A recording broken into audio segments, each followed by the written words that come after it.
"You'll fall apart without me, Shauna," Ray said as he yanked the zipper of his suitcase closed. In that moment, for the first time in 16 years, I understood how deeply I hated the sound of his voice when he was certain he had me figured out. He stood in the bedroom doorway, got one hand gripping the suitcase handle, the other gesturing toward the kitchen as if it were proof of my incompetence. "You can't handle this place on your own," he went on. "The bills, the repairs, the yard. You can barely lift that old kettle without spilling." Each sentence landed with practiced ease, tapping the same tender places he'd been pressing for years. It was the tone he used when he mocked my sweaters or corrected me in front of guests, as if I were a confused child instead of a 64-year-old woman who had paid off this house long before he ever showed up in Maple Ridge, Ohio. I sat at the kitchen table with my chipped blue mug cupped in my hands, watching the steam curl upward. He hated that mug. "You're really going to keep drinking out of that thing?" he used to say, wrinkling his nose. "Looks like it came from a yard sale." I used to laugh it off. Tonight, the memory burned. I saw every small jab clearly now, every "just kidding" that never was. Every time he dismissed my sewing as grandma crafts while he sank into his armchair, watching sports on a television I'd paid for, ruling the room like a king on a borrowed throne. He rolled his suitcase across the living room, the wheels snagging on the rug I'd found on a discount trip to Columbus. "You're not even going to say anything?" he snapped, turning back toward me. "You're seriously just going to sit there?" His impatience cut sharp, the same edge he used when I took too long at the grocery store or asked him to lower the volume. I wanted to tell him how many times I'd stood at that counter, quietly covering his share of the utilities from my pension while he complained his check was short again. I wanted to list the plumbers I'd called, the snow I'd shoveled, the taxes I'd tracked and paid. Instead, I took a careful sip of lukewarm tea. My jaw tightened. The resentment settled low in my chest, heavy and familiar, a weight I'd been carrying so long I'd forgotten it wasn't supposed to be there. At the back door, he grabbed his faded denim jacket and tossed, "You'll realize what you had when I'm gone." The words were casual, almost lazy. I heard the message beneath them. You need me, and I'm the one choosing to leave. The old script, the old assumption. My fingers tightened around the mug, not with fear, but with a slow, rising anger that had nothing to do with tonight and everything to do with 16 years of being treated like I should be grateful he picked me.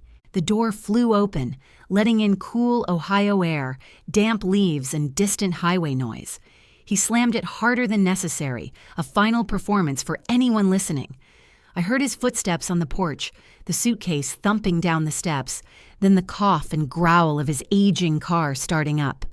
The engine revved loudly, as if to underline his exit. For years, that sound meant he was leaving, and I was waiting. Tonight, it sounded like something finally coming loose. When the headlights disappeared down Maple Street, the house filled with a thick, unfamiliar quiet.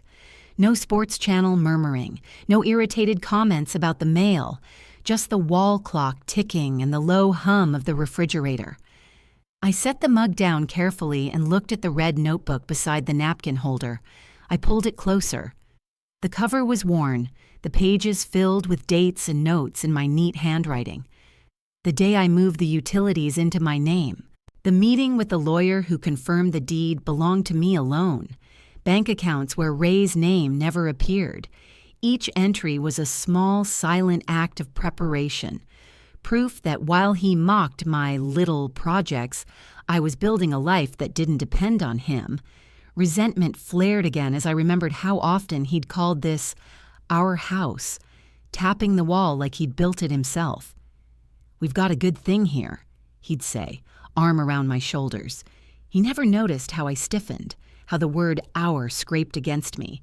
He didn't know about the afternoons at the bank, the careful conversations downtown, the resolve that grew stronger every time he talked over me. I closed the notebook and stood, my knees popping softly. In the living room, his armchair waited, worn at the edges, the remote still wedged between the cushions. Habit nudged me toward my usual spot on the sofa, small and out of the way. Instead, I stepped around the table and lowered myself into the armchair. The cushions sighed beneath me. From here, the room looked different. The television felt smaller. The lamp cast a warm glow over framed photos taken long before Ray entered my life. I leaned back and let my breath slow.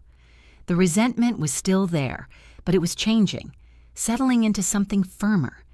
He thought he was walking away from a woman who couldn't survive without him. He had no idea he'd just left a life that had stopped belonging to him a long time ago.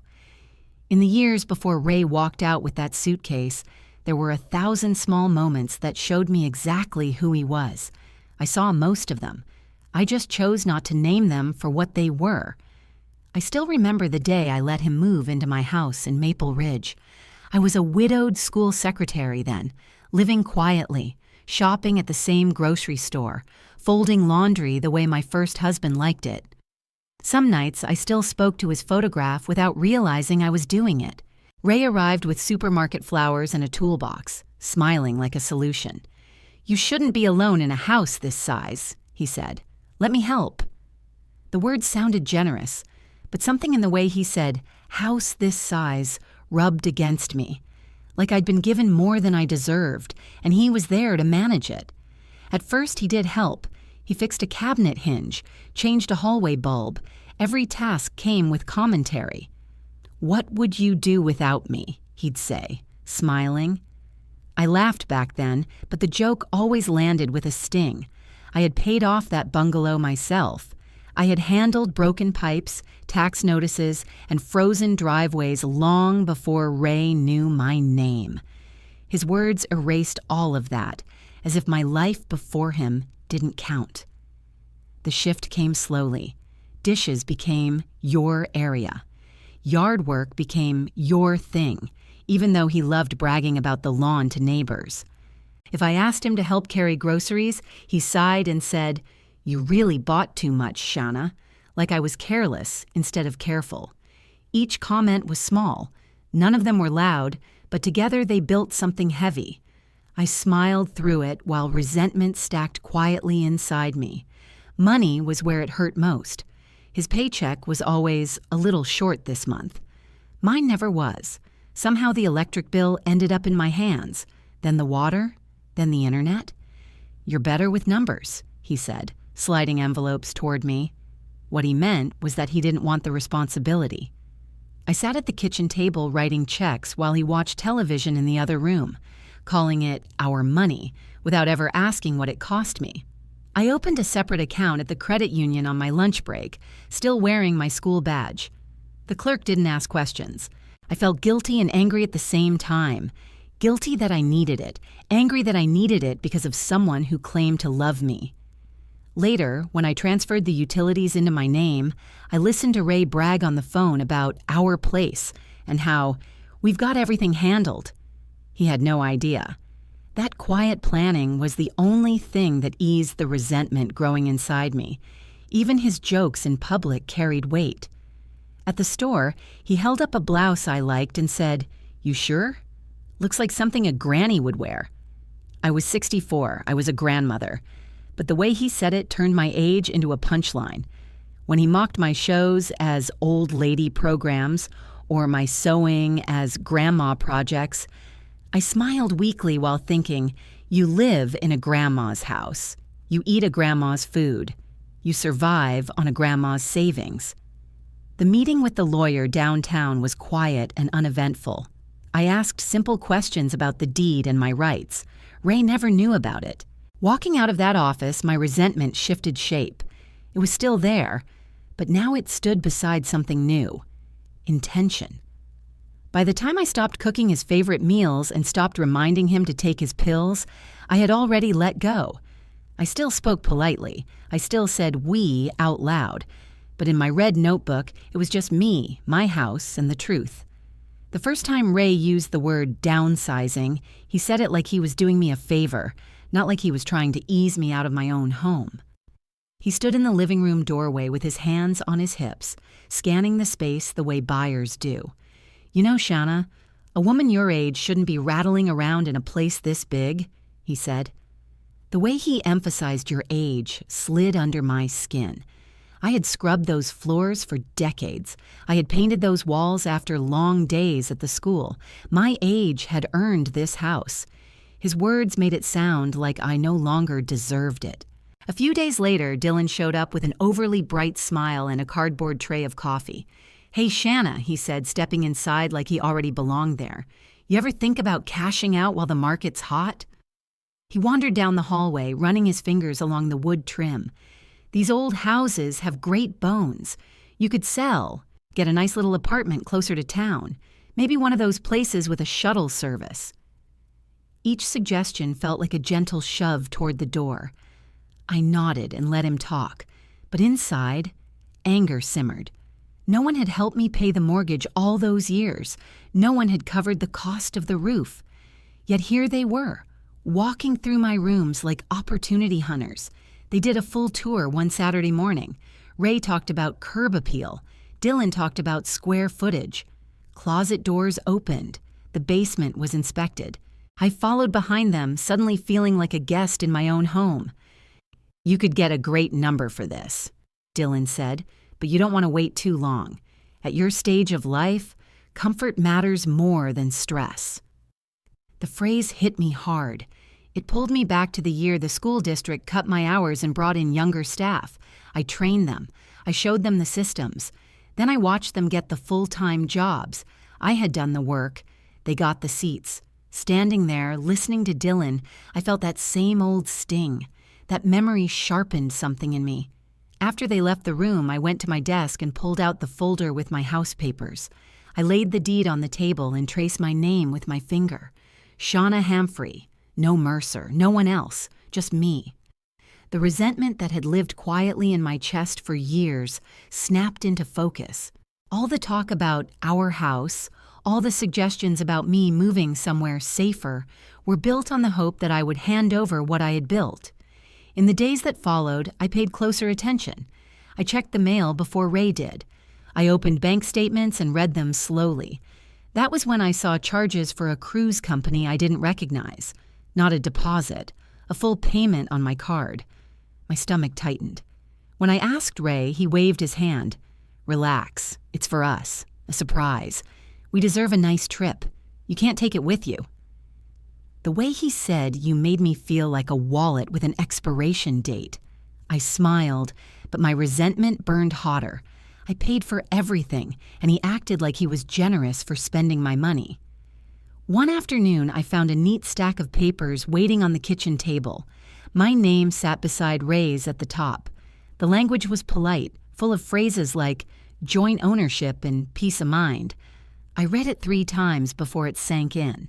Signing would add him to the title of my house. My hands shook, not with fear, but with anger. He hadn't asked. He hadn't explained.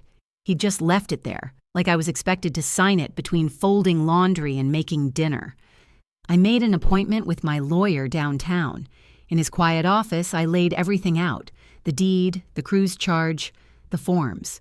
He went through them calmly. "This house is yours alone," he said. "You're under no obligation to add anyone."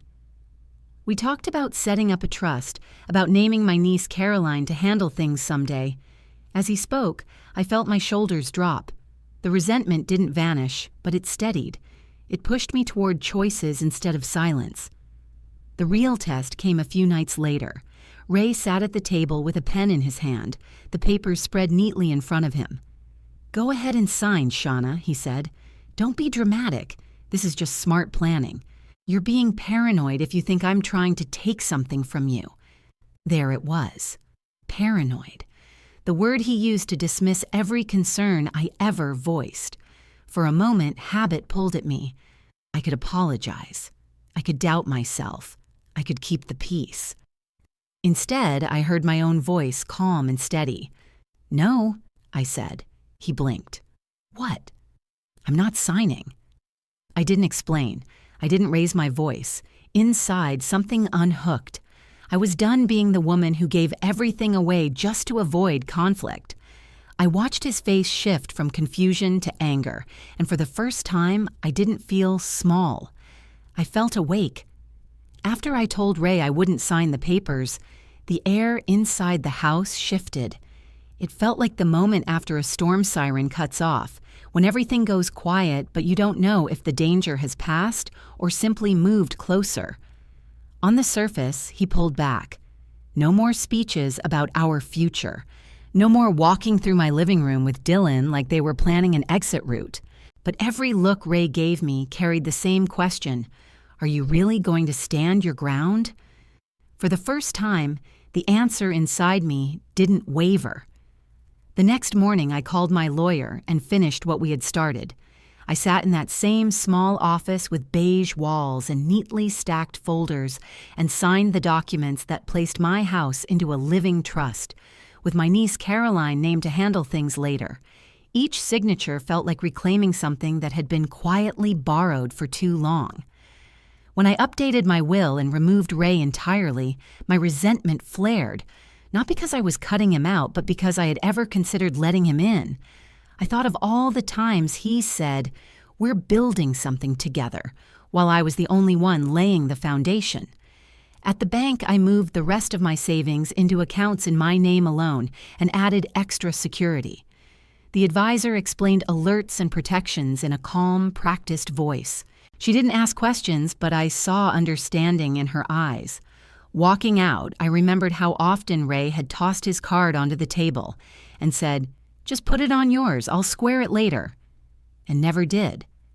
Back then, my resentment had been a dull ache. Now it was a clear memory, sharp enough to keep me focused. When I got home, I called a locksmith. He arrived in a white van, polite and efficient. I watched him remove the old brass locks, each one landing in his hand before disappearing into his toolbox. I thought of the nights Ray came home late, keys clattering onto the counter, complaining about traffic, never explaining anything else.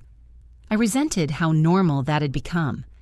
When the locksmith handed me the new keys and said, "You're all set," I wrapped my fingers around them and felt my breathing slow. For the first time, the doors matched the truth I had been writing in my red notebook. I packed Ray's belongings in one long afternoon. Shirts, shoes, the magazines he left scattered across the coffee table. I placed everything into a large box and set it on the porch. Each item carried a memory, a complaint about my cooking, a joke about my old lady shows, a sigh about how hard his life was. I didn't shout or damage anything. I simply moved his things out of my space. My resentment showed up as a quiet refusal to let his presence linger where it no longer belonged. I called the cruise company and canceled the trip he had charged to my card. The woman on the phone asked if I wanted a credit or a refund. "A refund," I said, "to the original card." She processed it and apologized for the inconvenience. I almost laughed. Inconvenience was watching someone spend your money without asking. Inconvenience was being told it was for us when you hadn't even been shown the details. Ray didn't accept any of this quietly. One evening, he showed up and knocked harder than necessary. I opened the door only as far as the chain allowed. He glanced at the box on the porch and then at me. "You're really doing this?" he asked. "You're throwing away everything we built? You're not thinking straight, Shauna. People your age shouldn't be alone." The same tools, reused. Fear, guilt, doubt. My resentment flared, but my voice stayed calm. "Your things are in the box," I said. "That's all there is." I didn't argue. I didn't explain. After he left, I wrote down the time and his words in my notebook. Dylan's approach was quieter, but it stung just as much. He left a letter in my mailbox, neatly written. On the envelope, he had written, "We're worried about you." I stood over the trash can, holding it, staring at that sentence. Worried about me, not about the house, not about the money, about me. If it had come years earlier, I might have believed it. Now, I felt only tired anger. I placed the unopened letter into my fireproof box with my documents. Not to answer it. To keep it as proof. They kept calling. Ray left messages saying he wanted to talk like adults. Dylan suggested meeting with a neutral advisor so everyone could be treated fairly. Each message sounded reasonable if you didn't know the history. I did know it. That was the difference now. Every time my phone lit up with their names, my resentment kept me from responding. Instead, I logged the calls, saved the messages, and made sure my records were in order. Their plan unraveled piece by piece. No sale, no access, no shared ownership, no cruise. The more they pushed, the calmer I became. Not happy, not triumphant, just steady. At night, when the house was quiet and the new locks clicked into place, I sat at the table with a cup of tea and my red notebook. I thought about how many years I had spent trying not to upset anyone. Now, the only thing I refused to disturb was my own peace. The house stayed quiet after the locks were changed, but the silence didn't stop at my front door. It slipped into my phone, my mailbox, and the small comments that floated back to me through town. I had shut them out of my living room, but they tried every other way to get inside. The first text came from an unknown number, though the voice behind it was familiar immediately. "Hey Shanna, it's Dylan. We're just worried. Dad says you've been acting different. Maybe we should sit down with someone neutral and talk this through." The words looked calm on the screen, but each one scraped at me. "We're just worried" made me sound unstable. Acting different turned clear decisions into confusion. Someone neutral meant someone they hoped would help them regain control. My thumb hovered over the reply button. For years, I would have explained myself, softened my tone, tried not to upset anyone. This time, resentment rose like a wall in my chest. I set the phone face down and didn't respond. More messages followed. "Dad is really hurt. He doesn't understand what he did to deserve this." I closed my eyes and breathed. 16 years of small cuts disguised as jokes. 16 years of my money being ours, while his was always tight this month. To see my reality rewritten as his pain made my stomach twist. Another message read, "You're freezing out your family. This isn't like you." The word family stung. When I needed help after surgery, it was my niece Caroline who showed up. When snow piled up last winter, I shoveled alone while Ray watched from the window. Now that property and money were out of reach, suddenly they were family. I deleted the messages and wrote everything down in my red notebook instead. A week later, a neighbor mentioned something she'd seen online. "Nothing terrible," she said carefully. "Just Dylan saying he's concerned about how you're managing on your own." Heat crept up my neck. Concerned. No one had worried about me when I worked long days at the school and came home to cook and pay bills. No one worried when I balanced groceries on my hip because Ray didn't feel like carrying bags. But now that I'd said no, my independence was treated like a problem. I nodded, changed the subject, and gave them nothing they could point to later.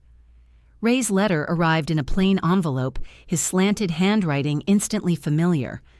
I opened it at the kitchen table. "We had good years," he wrote. "Everyone makes mistakes. You're not perfect either." The familiar twist was there. Truth mixed with excuse. Yes, there were good moments. They didn't cancel out the rest. Then came the line that brought my resentment back sharp and clear. "You owe me a chance to make it right." Owed him. After paying his bills, feeding him, shrinking myself to keep the peace, I somehow still owed more. I read enough to understand the shape of the letter. Mild regret, heavy blame, no real understanding. I folded it, placed it in the fireproof box beside Dylan's unopened note, and locked it away. He could keep his version of events. I would keep my life. While all of that buzzed around me, my days stayed simple. Caroline started coming by on Sundays with muffins and her little dog, Rusty. We sat in the bright corner of the kitchen while she talked about work and the life she was building. One afternoon, she asked if I would speak at a small meeting at the community center. "You know so much," she said, "about keeping your name on the house, about not letting money turn into control. Other women need to hear that." Her words reached a place Ray's criticism had tried to erase. Someone saw value in what I knew, not in what I could give away. At the community center, I shared my story in plain pieces, no names, Just the slow way a voice can be taken from you if you let someone else speak long enough. Afterward, an older woman with tired eyes took my hand. "Thank you," she said. "I thought I was the only one who let someone move in and then act like the house was theirs. I don't feel so foolish now." Her gratitude felt steady and real. For the first time, my resentment loosened slightly. It didn't disappear, but it made room for something else. At night, when Maple Ridge settled and the lights dimmed, I sat on the porch with my phone on silent. The house looked the way I wanted now. My chair by the window, my photos on the wall, no magazines piled where they didn't belong. Sometimes I thought about Ray, about the messages I never answered. I didn't feel the urge to fix anything. I felt calm. The hardest part wasn't the night he left with his suitcase. It was every moment after, when my phone lit up with his name and I let it go dark. Each ignored call was a promise to the woman I used to abandon, to keep others comfortable. Sitting there in the quiet, I thought about how many people are told they'll fall apart alone. If you hear those words, remember this. Sometimes the bravest thing you can do is nothing at all. No reply, no explanation, no second chance. And let the person who doubted you discover how strong you already are.